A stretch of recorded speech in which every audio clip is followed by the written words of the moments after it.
Efectivamente, la razón de la convocatoria a esta conferencia de prensa es para invitar a las y los trabajadores del país a esta manifestación del 1 de mayo. Sabemos que la movilización no es solamente aquí en la ciudad capital, hay movilizaciones también en el interior, pero conociendo y sabiendo que el poder político está concentrado en la ciudad capital, la invitación es para reunirnos este 1 de mayo a partir de las 8 de la mañana en el Muñecón, o sea, el Monumento al Trabajo, saliendo hacia el Parque Central. En el Parque Central habrá una declaratoria del movimiento sindical y que estará cubriendo, diríamos, las peticiones y exigencias más importantes que afectan a la clase trabajadora del país: el problema económico, el problema de salud, el problema de educación, el problema de vivienda, el problema de recreación, los salarios que siguen siendo una miseria para la clase trabajadora del país, y lo de mayor fondo es la impunidad. Nosotros estamos conscientes que la impunidad no ha sido ni es combatida como debiera ser o como fueron las expectativas que se dieron durante todo el proceso electoral y durante la toma de posesión del actual gobierno.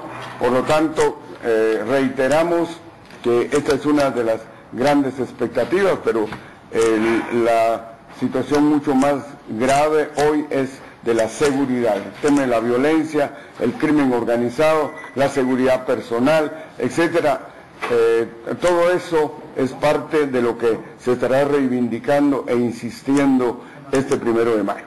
José, movilizaciones en el interior de la República también se van a dar. ¿Cuáles serían los puntos estratégicos en los cuales ustedes estarían encaminando? Bueno, los puntos estratégicos en el interior del país, digamos, hay en un oriente, en el norte, en occidente, diríamos que son los lugares más determinantes, que Saltenango, por ejemplo, para mencionar uno de los países, de las ciudades, Retalhuleu, Puerto Barrios, San Marcos, Chiquimula, en fin.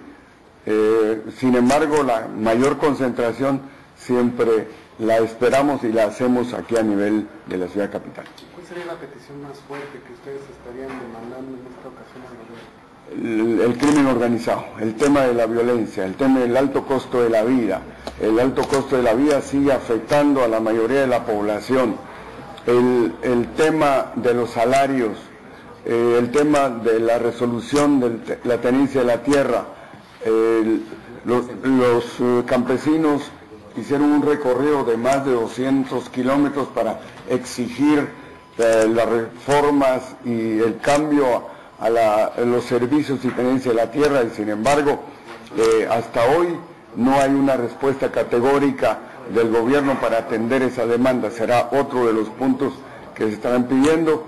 El tema de los salarios, insistimos, el salario mínimo no se paga especialmente en las fincas del interior del país, y quienes más perjudicados están y son los niños, son las mujeres, y en materia de derechos humanos está también, el año pasado en la OIT se aprobó un convenio, el 189, sobre el trabajo doméstico. Nosotros estaremos pidiendo que el gobierno pueda ratificar ese convenio para que el trabajo esclavo del hogar se termine. Le decimos trabajo esclavo porque en la práctica es así, como trabajo esclavo es también el que se realiza en las fincas, en el interior del país, etcétera. ¿Cuántos trabajadores esperan que se reúnan el próximo 1 de mayo? Bueno, decíamos y poníamos como parámetro lo del año pasado. El año pasado hubo no menos de 30.000 trabajadores desfilando el 1 de mayo. Nosotros esperamos que esa cantidad pueda ser superada, aún sabiendo y estando conscientes que el alto costo de la vida hoy es mucho más brutal que el año pasado. Por lo tanto, nosotros confiamos en eso y esperamos que nuestras esperanzas se mantengan o se superen, y que en el interior del país también haya una buena concurrencia a los lugares donde habrá manifestaciones. Hay algo muy importante que se debe destacar, como lo es la muerte de sindicalistas. ¿Es preocupante esta situación para ustedes? Sin lugar a dudas, es brutal la represión y persecución que hay contra el movimiento sindical. Bueno, definitivamente dentro de las demandas principales continúa siendo exigiéndole al gobierno y al sector empresarial que cumplan y respeten el artículo 102 inciso Q y el convenio número 87 y 98 de la OIT en materia de libertad sindical, porque efectivamente este año van 3 asesinatos de dirigentes sindicales, el último caso de Ovidio Ortiz, y queremos también manifestar que a nivel mundial se lanzó la campaña contra Guatemala en materia de respeto a la libertad sindical en Sao Paulo, Brasil, la semana pasada, y esto pues va a traer una consecuencia más fuerte para Guatemala. Y también la semana pasada las organizaciones sindicales ratificamos junto con la Federación Sindical de Estados Unidos, la FLCIO, la sanción a Guatemala de los $15 millones, porque la situación no ha variado en el respeto de la libertad sindical y negociación colectiva, y no hay garantía para la integridad física y vida de los dirigentes sindicales, al igual que el pueblo en general de Guatemala. ¿Algo más que desea agregar al respecto? Porque la vida de los trabajadores, así como la vida de cualquier ser humano, es muy preciosa a los ojos de Dios. Sabemos que ustedes están afrontando algún tipo de persecución. ¿Qué me puede ahondar al respecto? Bueno, efectivamente, el Estado guatemalteco cuenta con un gobierno que administra este Estado en el que prácticamente se ha desvalorizado la vida de todo ser humano, y al desvalorizarla tiene que ver con el aspecto de la extrema pobreza. Contamos con una desnutrición del 51%, una impunidad con el 97%, que ni la misma Comisión Internacional contra la Impunidad CICIG ha podido combatir, y es lamentable que a diario tengamos un promedio de 18 a 20 muertes diarias en Guatemala, y esto atenta contra un valor divino y natural que es la vida de todo ser humano. Lamentamos que los gobiernos y los empresarios hayan convertido a este país en una carnicería donde a cualquier hora, en cualquier lugar, mueren niños, niñas, mujeres, hombres y ancianos, producto de la inseguridad, porque la Policía Nacional Civil y el Ejército de Guatemala no cumplen sus objetivos que están establecidos en la Constitución Política de la República, ni las normas internacionales establecidas y que han sido ratificadas por el Estado de Guatemala. ¿Cuál es su Aquí vamos a pasar esto.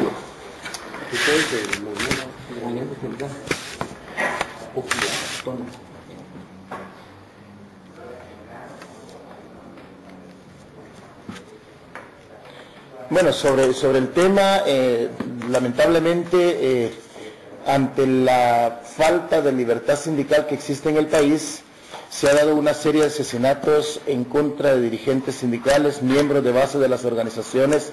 Solo el año pasado, para la Confederación de Unidad Sindical de Guatemala, reportó en su informe de violación a derechos laborales el asesinato de 11 trabajadores bananeros, dentro de ellos dirigentes sindicales, miembros de base. Este año, en lo que va del 2012, el 5 de febrero fue asesinado un trabajador bananero. El 24 de marzo asesinado el compañero Ovidio Ortiz. El 5 de abril un miembro del comité ejecutivo de la CUSG, y como consecuencia la semana pasada se ha presentado una nueva queja ante el Comité de Libertad Sindical en contra del Estado de Guatemala por violación a los derechos fundamentales y el derecho a la vida. Creo que esto no le hace ningún beneficio al país. El año pasado, en la 100 conferencia del trabajo, como se ha dicho, Guatemala fue incluida tuvo que responder ante la Comisión de Aplicación de Normas, y como consecuencia las conclusiones de la Comisión de Normas fueron inmersas en un párrafo especial en contra del Estado de Guatemala. Esto realmente nos preocupa, porque no hay gobierno que tenga la más mínima voluntad de hacer algo, hacer que se cumpla la ley y velar por el respeto efectivo del derecho a la libertad sindical y los derechos elementales y fundamentales de los trabajadores y trabajadoras guatemaltecas. Como se ha dicho, ya se ha iniciado a nivel internacional el lanzamiento de la campaña apoyada por la Confederación Sindical Internacional, la Confederación Sindical de las Américas y sus organizaciones a nivel mundial afiliadas hacia Guatemala por el respeto a la libertad sindical. La campaña lleva por nombre Guatemala, trabajo digno para una vida digna, libertad sindical sí, no más represión. Eso realmente significa que Guatemala está en los ojos del mundo entero. ¿Son 3 asesinatos solo durante este año? Sí, así es. ¿Y cómo avanzan las investigaciones tanto de los asesinatos del año pasado como de este? Bueno, realmente es un solo caso el que está llevándose con algunas informaciones que tienen los compañeros de CGTG y que han habido algunos avances en investigaciones, pero la mayoría, o sea, la gran mayoría de casos quedan, en este momento están en total impunidad. No hay mayores avances, no hay investigaciones. En septiembre del 2007 fue asesinado el compañero Marco Tulio Ramírez Portela y lamentablemente a estas alturas no hay ninguna información de parte del Ministerio Público. La última información que tuvimos fue que el expediente se había extraviado. Eso realmente llora sangre, porque no nos parece coherente que el tema de asesinatos de dirigentes sindicales y sindicalistas en general no sean producto de una verificación, de una investigación concreta de parte del Ministerio Público para dar con los responsables tanto materiales como intelectuales, y sobre todo que no haya ninguna persona que esté siendo sancionada, castigada de conformidad con la ley por este tipo de acontecimientos. Otro hecho dramático son los múltiples despidos en el sector público, pero de manera muy particular en las municipalidades. Apenas llegaron los alcaldes y corporaciones municipales a partir del 15 de enero y se dieron múltiples despidos, y hasta hoy se han hecho denuncias, se han hecho exigencias al Ministerio de Trabajo, pero los alcaldes y las corporaciones municipales aducen ser autónomas.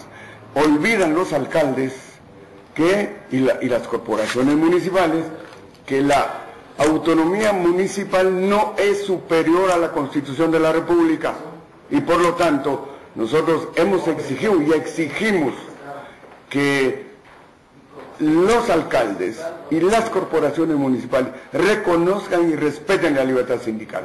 El otro sector que llora sangre también es el de la maquila. Hay amenazas de muerte, hay represión, hay persecución. Cualquier trabajador que quiera o que exprese su deseo de organizarse, inmediatamente va para la calle. Cuando se sabe que en una empresa de maquila hay interés o deseos de organizarse, todos van para la calle, o sencillamente la empresa se declara en quiebra para cerrar y reaparecer con un nombre distinto. De verdad que el sector de la maquila es el peor que hay en nuestro país, a pesar de lo que hemos dicho del trabajo esclavo en el campo, del trabajo esclavo en el hogar, por el trabajo doméstico. A pesar de eso, nosotros sí reiteramos y afirmamos que la esclavitud, la represión y la persecución en la maquila es terrible, terrible, terrible, como lo afirmamos. Se evidencia claramente la protección de gobierno por parte de las empresas o los aportadores económicos de campañas políticas, por ejemplo. Bueno, ahí hay varios hechos. En el caso de los despidos en las municipalidades, hay una de ellas que por razones de seguridad de nuestros propios compañeros no mencionamos el caso, pero ahí hubo los financistas de la campaña de esa municipalidad, amenazaron de muerte a la secretaria general, y que si no se iba del sindicato la matarían a ella y a sus hijos. La compañera llamó pidiendo o informando y diciendo que por favor no se mencionara porque la iban a matar. Entonces los financistas de las campañas políticas parecieran que son los dueños del país, que tienen un poder brutal, y claro, los que han sido beneficiarios, en este caso alcaldes y concejales, no dicen esta boca es mía y les importa un pepino las amenazas de muerte en contra de los trabajadores y en contra de las trabajadoras en el marco de su propia seguridad y la libertad sindical en particular. Finalmente quisiera hacerle una pregunta. Ante toda esta situación caótica que atraviesa el tema laboral, los trabajadores de Guatemala. ¿Cuál sería el llamado que ustedes le harían en este momento al gobierno de la República y a todas las entidades a quien compete esa situación? Que cumplan y hagan cumplir lo que el propio presidente de la República dijo en más de una ocasión. Él dijo que se respetaría la Constitución de la República. Nosotros no estamos pidiendo ningún favor, sencillamente estamos exigiendo que se cumpla lo que la Constitución dice. El artículo 102, inciso Q, es claro, es categórico sobre la libertad sindical. Una exigencia también a la Procuraduría de Derechos Humanos. La Procuraduría de Derechos Humanos hace grandes planteamientos laborales, pero cuando uno desea ver lo referido a la libertad sindical, nadie dice nada, todo el mundo le teme. Una cosa es lo laboral en términos generales y otra cosa es lo sindical, que por supuesto cualquiera diría que esté involucrado, pero cuando se habla del tema laboral estamos hablando también de las asociaciones solidaristas, y las asociaciones solidaristas son organizaciones que impulsa y organiza el sector empresarial. Por lo tanto, nosotros sí, en eso somos exigentes en materia sindical. Y sabemos, están los convenios internacionales, ya el compañero habló del convenio 87 y 98, el 87 es referido a la libertad sindical, el 98 a la negociación colectiva, pero no son solamente esos artículos, esos son los específicos a la libertad sindical, pero hay una cantidad de convenios. Guatemala ha suscrito y ratificado no menos de 60 convenios, y de esos ni uno realmente cumple. Por lo tanto, el drama para la clase trabajadora del país es terrible, y pareciera que quererse uno organizar en sindicato pareciera que es cometer un crimen. Hoy al sindicalismo, los medios de comunicación social esta semana, uno de ellos ha puesto en el penúltimo lugar al movimiento sindical. Y a nosotros no nos extraña, por supuesto, eso. Y no nos extraña porque la propaganda, el desprestigio y la inquina contra los dirigentes y el movimiento sindical no es nuevo. Si nos basamos al movimiento histórico, ¿por qué se celebra el 1 de mayo? ¿No es acaso que venimos arrastrando esto desde 1886 de manera fuerte y dramática? Y a pesar de eso, hoy, si hacemos un análisis también y una reflexión, ¿por qué los indignados en Europa se lanzan a la calle? ¿Por qué UGT y Comisiones Obreras de España se lanzan a una huelga nacional el mes pasado? Nosotros fuimos solidarios con UGT y Comisiones Obreras y fuimos a la Embajada de España a entregarle una nota de protesta contra el gobierno de Rajoy en España, porque se han eliminado y se están eliminando todos los derechos sociales adquiridos en Europa y particularmente en España. Si eso están haciendo en Europa, bueno, nosotros venimos arrastrando esa cruz desde 1955 a la fecha, porque hasta 1954 fue un régimen de los 10 años de esa primavera democrática y revolucionaria que sentó bases para un cambio estructural. Y en nuestro país las cosas no van a cambiar si no hay cambios estructurales. Lo demás, todo lo demás, desde 1986, cuando llega el primer gobierno democrático, hasta el 2012, son parches de lo que se ha puesto. Y son parches de lo que se han puesto porque los poderes económicos son los que siempre han pagado las campañas políticas de todos los gobiernos, desde Vinicio Cerezo hasta Otto Pérez Molina. Y entonces, estos presidentes han respondido y van a seguir respondiendo a los intereses de quienes financian las campañas. Gracias. Gracias.